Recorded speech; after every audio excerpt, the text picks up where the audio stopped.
Bien-aimés dans le Seigneur, je vous salue au nom de Christ. C'est encore avec beaucoup de joie que je vous retrouve aujourd'hui pour qu'on puisse parler de la parole du Seigneur. Oui, bien-aimés, je suis toujours dans la joie quand je me retrouve face à vous pour parler de la part de Dieu. Oui, bien-aimés, j'ai encore une exhortation à vous proposer aujourd'hui. Et le thème de l'exhortation, c'est les 3 fléaux qui rongent les églises de réveil. Le thème de l'exhortation d'aujourd'hui, c'est les 3 fléaux qui rongent les églises de réveil. Oui, bien-aimés, si on parle des églises de réveil au Congo, c'est une grande communauté des chrétiens. Selon les estimations, il y a au moins plus de 8 millions de fidèles dans les églises de réveil. Mais avant l'arrivée de l'église de réveil, bien aimé, on avait les églises traditionnelles, les églises classiques au Congo, comme l'église catholique. Donc nous les Congolais, nous sommes à 70% des catholiques. Congo, c'est un pays catholique. Et puis le 30%, c'était des églises de pentecôtistes, des armées d'Issali, des Kimbangis, tout ça. Mais l'église majoritaire, c'était l'église catholique. Donc on a grandi dans ça, dans l'église catholique. Nous avons fait des catéchismes à l'église catholique. Donc c'était l'église mère en République démocratique du Congo. Donc plus de 70% des Congolais, nous sommes des catholiques. Mais, bien aimé, pendant l'église catholique, on reprochait beaucoup de choses aux prêtres. Les gens disaient que le prêtre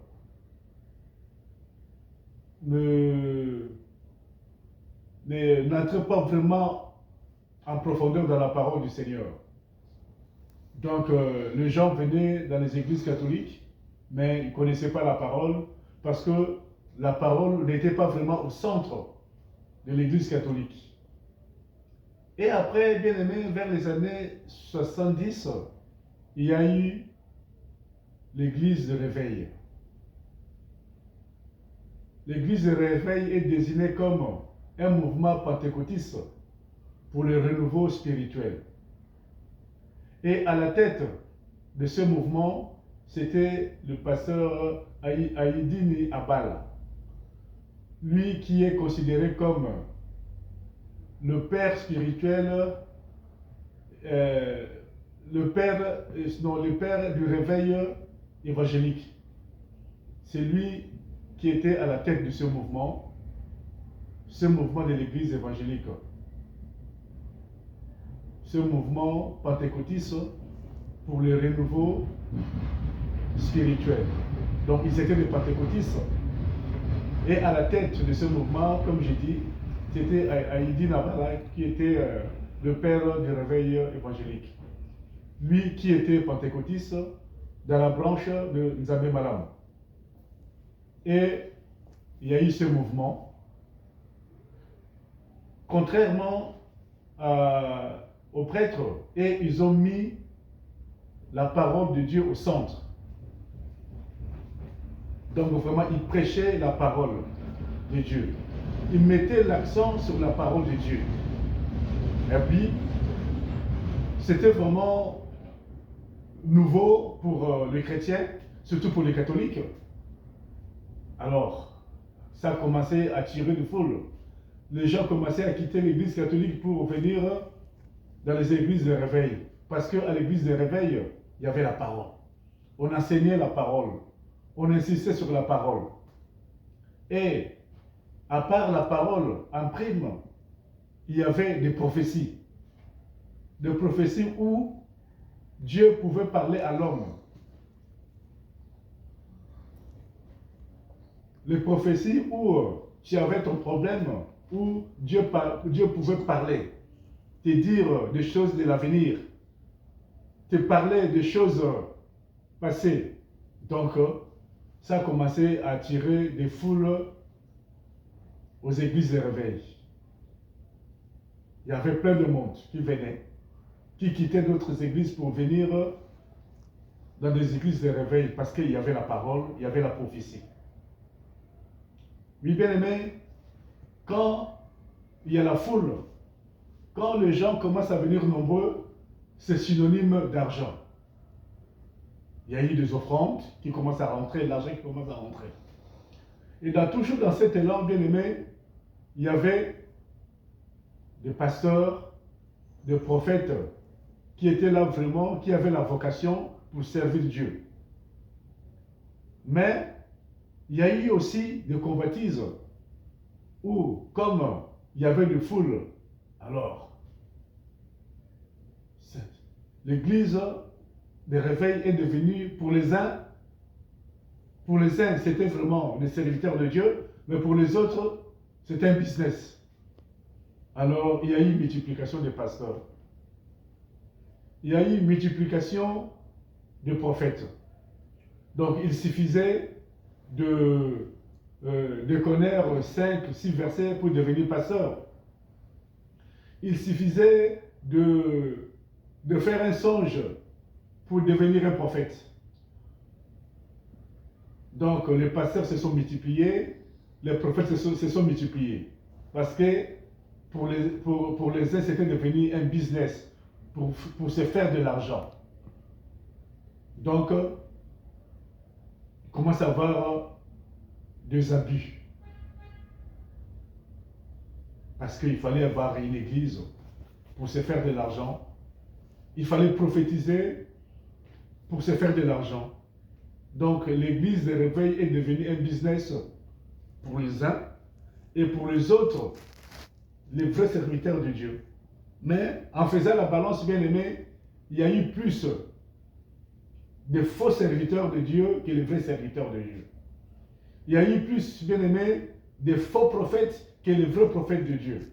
Parce que, comme j'ai dit, l'église de réveil était devenue un business. Donc, avec les abus qu'on connaît aujourd'hui, avec beaucoup d'histoires qui se passent aujourd'hui dans les églises de réveil. Et les gens ont commencé à faire le sens inverse. Ceux qui venaient de l'église catholique et pour les églises évangéliques, les autres sont retournés à l'église catholique.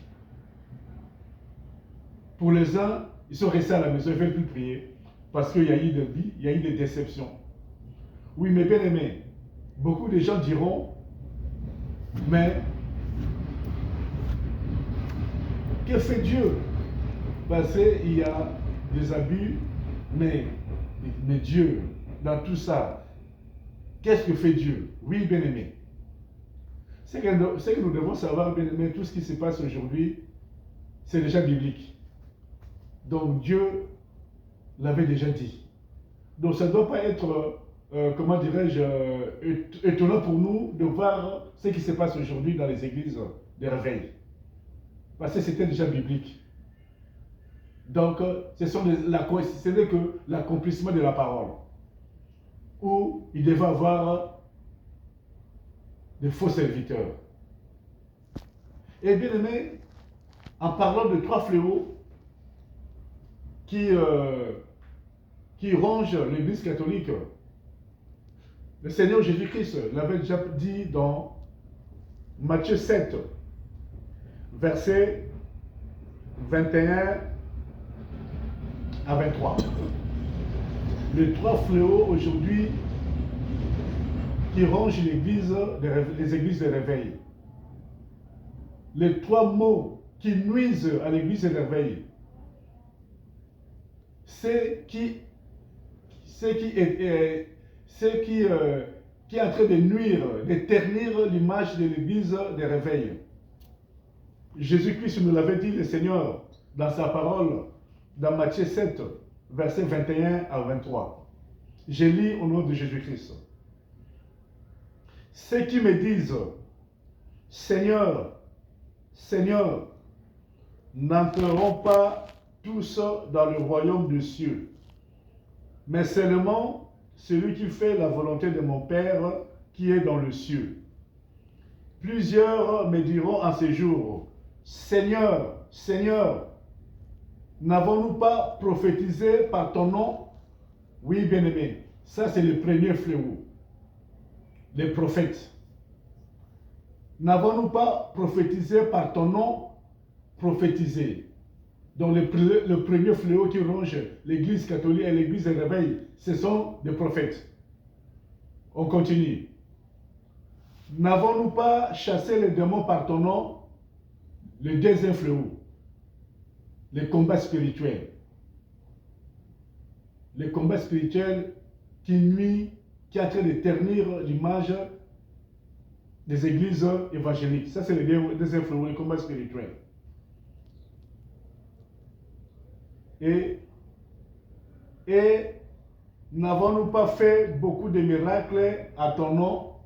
Oui, troisième fléau, bien aimé dans le Seigneur, les miracles, les ministères des miracles, dans l'église, dans les églises de réveil, ce qui est en train de ternir l'image de l'église de réveil. Alors, je leur dirai ouvertement, je ne vous ai jamais connu. Retirez-vous de moi, vous qui commettez l'iniquité. Amen. Oui, bien-aimés. Les trois fléaux qui rongent les églises de réveil. Les trois mots qui sont en train de ternir, de nuire, qui est en train de nuire l'image de l'église de réveil. Oui. Le premier fléau, ce sont les prophètes. Pas tous, hein. Parce que dans l'église de réveil, il y a aussi des vrais prophètes qui sont animés de Dieu et qui sont animés de l'Esprit de Dieu. À l'église de réveil, il y a aussi des vrais prophètes qui parlent selon la parole de Dieu. Mais, bien aimé, si on balance dans les églises de réveil de vrais et de faux prophètes, oui, bien aimé, s'il y a 100 prophètes dans les églises de réveil, 80 sont des faux prophètes. Oui, bien aimé dans le Seigneur. Des vrais prophètes, il y en a peu.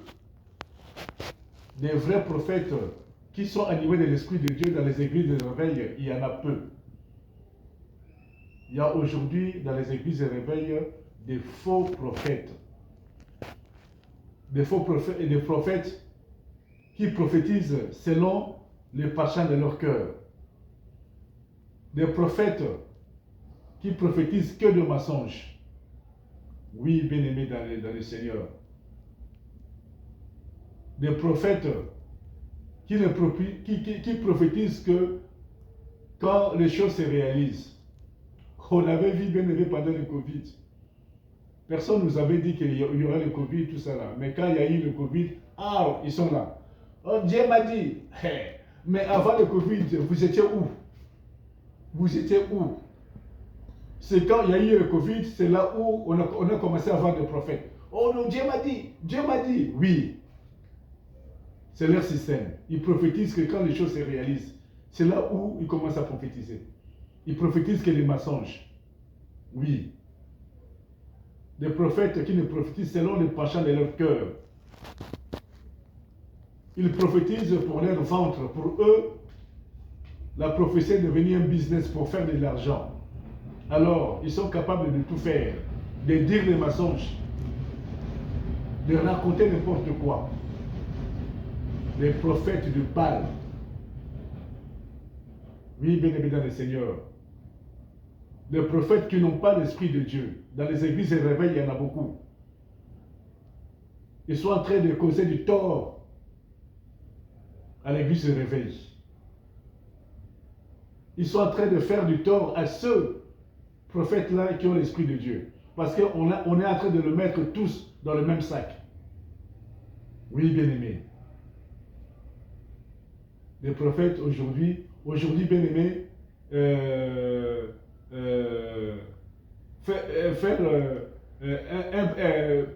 donner le score d'un match, ça devient une prophétie. Et ça, c'est rabaisser Dieu, ça. Le Dieu que nous louons, le Dieu d'Abraham, d'Isaac et de Jacob, c'est le Dieu qui annonce les grandes choses. On nous dit dans Isaïe 55, verset 10 à 11, il est le Dieu qui annonce les choses, avant même les choses arrivent. Ce qui va se passer en 2028, le Dieu l'annonce aujourd'hui. C'est le Dieu d'Abraham, d'Isaac et de Jacob. Il est le Dieu qui annonce les grandes choses. Pas dans de futilité comme ça.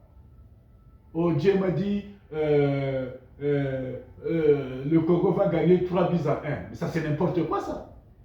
Et ceux qui font de paris sportifs, quand ils donnent le score de match, ils font des prophéties. Donc aujourd'hui, pour donner le score d'un match, il faut la prophétie. C'est n'importe quoi. Voyez-vous comment, bien aimés dans le Seigneur, ces gens sont en train de rabaisser Dieu.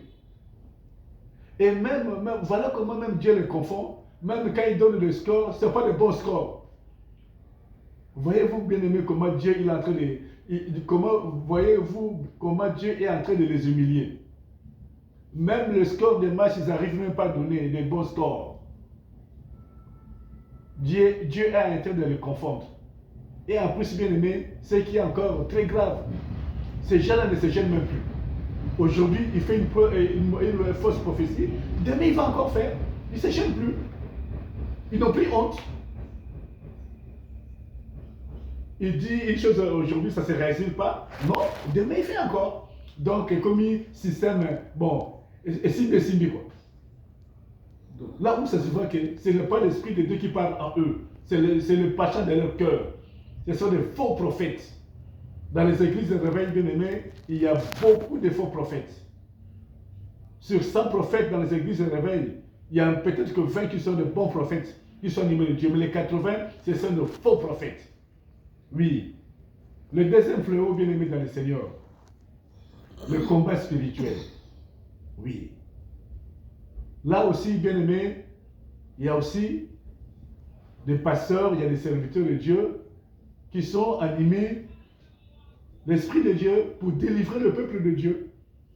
Il y a des serviteurs où ils ont reçu le mandat de la part du Seigneur pour délivrer son peuple. Mais bien aimé, pour certains, le combat spirituel est devenu un système. Le combat spirituel est devenu un système pour garder les gens dans la peur. Passer un message de peur. Pour faire passer le message aux gens que non, si vous ne venez pas à l'église, vous allez mourir. Vos familles vont vous bouffer. Donc c'est un message de peur pour garder les gens en captivité. Oui, le combat spirituel, ça fait aujourd'hui partie d'un système pour garder les gens dans la peur. Leur passer un message de peur pour que les gens viennent toujours à l'église. Leur passer un message que si vous ne venez pas à l'église, vos familles vont vous bouffer. Vous êtes en protection, vous êtes protégés à l'église. Si vous allez dehors, vos familles, il y a la sorcellerie. Donc aujourd'hui, le combat spirituel, c'est un système pour garder les gens en captivité. Un message de peur. Mais bien aimés dans le Seigneur, parlons un peu sérieusement. Ces parents aujourd'hui qui sont devenus des sorciers. Ah, vos parents, tout ça là. Mais ce sont les mêmes parents qui nous ont élevés. Ce sont les mêmes parents qui nous nourrissaient. Ce sont les mêmes parents qui nous ont scolarisés. Ce sont les mêmes parents qui se réveillaient la nuit quand on était malade la nuit. Ce sont même les mêmes parents qui qui s'est dérangé pour nous amener dans les hôpitaux. À cette époque-là, ils n'étaient pas des sorciers. Ils nous ont scolarisés. À cette époque-là, ils n'étaient pas des sorciers. C'est vrai qu'aujourd'hui, on est devenu grand. Tu es plus grand, oh non, tes parents sont des sorciers. Si on peut les réfléchir, bien aimé dans le Seigneur. Mais s'ils étaient des sorciers, pourquoi à cette époque-là, ils ne nous avaient pas bouffé? C'est vrai qu'aujourd'hui, ils sont devenus des sorciers. Oh non, la famille n'a pas bongaté et tout ça là. Mais on dit à quelqu'un au bongaté, peut-être au Congo, quelqu'un, il a un bon travail, il a sa famille, il a ses enfants, sa famille, il nourrit sa petite famille, il vit bien. Peut-être il a une voiture, il a un bon travail, il mange tous les jours chez lui, mais on lui dit que non, la famille n'a pas bongaté. Mais j'aimerais mieux savoir, pour Obonga, c'est quoi? Hein? Quelqu'un qui a son travail, quelqu'un qui nourrit sa petite famille, quelqu'un, voilà quoi, il ne manque de rien. Aujourd'hui, s'il veut manger le poulet, il mange. Demain, s'il veut manger la viande, il mange. Bon, on lui dit que non, la famille n'est pas bongaté. Mais c'est quoi Kobonga? Si quelqu'un qui vit une vie comme ça, on nous dit que non, Kobongaté, mais j'aimerais bien savoir Kobongaté c'est quoi la vie. Donc pour Obonga, il faut seulement être millionnaire. Tu verras quelqu'un ici en Europe, on nous dit que non, la famille n'est pas Kobongaté. Quelqu'un, il a sa nationalité, quelqu'un peut-être, il a même acheté sa maison, quelqu'un, il a son travail, quelqu'un, il a avec sa petite famille, il vit bien avec sa petite famille, mais on lui dit que non, oh non, mais la famille n'est pas Kobongaté. Mais j'aimerais bien savoir Kobonga c'est quoi dans la vie. Hein? Mais si on peut y réfléchir, Kobonga c'est quoi? Au Congo, quelqu'un qui a bien travaillé, il vient même passer des vacances ici en Europe, il retourne, il a un bon travail, il a une petite famille, mais on lui dit que non, la famille n'est pas bongaté. La famille n'est pas ça n'a pas bongaté, mais ça n'a pas rien bongaté. Mais c'est quoi Kobonga? Quelqu'un qui est en Europe, il est bien, un bon travail, il a sa maison à crédit, il a sa voiture, donc avec sa petite famille, mais on lui dit que non, vous n'avez rien à faire bon. Et les gens aussi croient. Soyons sérieux. Soyons sérieux, bien aimés dans le Seigneur. Oui, le combat spirituel, ça fait partie du système. Pour garder les gens dans la peur. Pour garder les gens dans les églises. Mais comme j'avais dit, hein, pas tous. Mais il y en a beaucoup. Les autres, ils ont les dons de guérison, les dons de guérir, les dons de délivrance, oui. Ça fait partie des ministères que Dieu a donné aux serviteurs. Mais pour la plupart du temps, ce sont des aventuriers. Des vrais aventuriers dans les églises évangéliques. Ils sont là qui travaillent pour leur ventre. Ils montent des systèmes pour garder les gens dans la captivité, dans la peur. Et bien aimé, le troisième fléau, c'est le miracle. N'avons-nous pas fait beaucoup de miracles par ton nom? Et je leur dirai, je ne vous ai jamais connu. Oui, on a vu des témoignages. Hein? Ce n'est même pas nous. Hein? On voit des témoignages venant d'eux-mêmes des serviteurs de Dieu. Comment ils faisaient des montages avec les enfants qui vendent du maïs là. Comment ils faisaient des montages pour mentir, pour faire croire aux gens qu'ils font des miracles. Eux-mêmes, ils appellent ça Makiona. Ce n'est pas nous, c'est eux-mêmes qui ont dit. C'est eux-mêmes qui ont dit qu'ils faisaient des montages, de faux miracles. Tout ça seulement pour soutirer de l'argent aux gens. Ils n'ont jamais fait de miracles. Dieu n'a jamais été avec eux. vont s'arranger à prendre ton identité. Oh non, toi tu t'appelles comme ça, tu fais le nom. Parce qu'ils se sont arrangés, bien aimés, des Makiona, et même ils s'appellent ça Makiona. Ce n'est pas nous, mais c'est eux-mêmes. Voilà même comment Dieu est en train de les dévoiler. C'est eux-mêmes qui disent ce qu'ils faisaient en secret. Des faux miracles, des arrangements qu'ils faisaient. Comme avait dit un chantre dans un cantique. Oh non, ils guérissent un aveugle né. Oh non, on l'a guéri. On lui demande, on lui montre, ça c'est quelle couleur? Oh, rouge. Mais toi, depuis que tu es né, tu étais aveugle. Comment tu sais que ça c'est rouge? Voilà comment Dieu les confond. Voilà. Des faux miracles, bien aimés dans le Seigneur. Voilà ce qui ronge l'église catholique l'église évangélique à ce jour. Il y a trop d'abus, trop de faux prophètes. Le système de combat spirituel, passer un message de peur, faire peur aux gens pour que les gens ne quittent pas l'église. Il reste toujours non. Donc c'est nous qui vous protégeons. C'est nous qui prions pour vous, c'est nous qui vous protégeons. Si vous quittez l'église, elle va vous tuer dehors. Oui, ça fait partie des stratégies. Des montages, ce qu'ils font. Oui, bien aimé, on ne se moque pas de Dieu. On ne se moque pas de Dieu, bien aimé dans le Seigneur.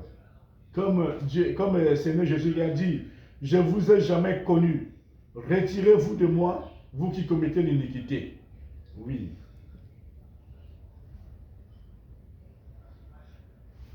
Oui, bien-aimé, voilà le message que j'avais à vous faire passer aujourd'hui, que il y a des fléaux qui rongent les églises, les réveils.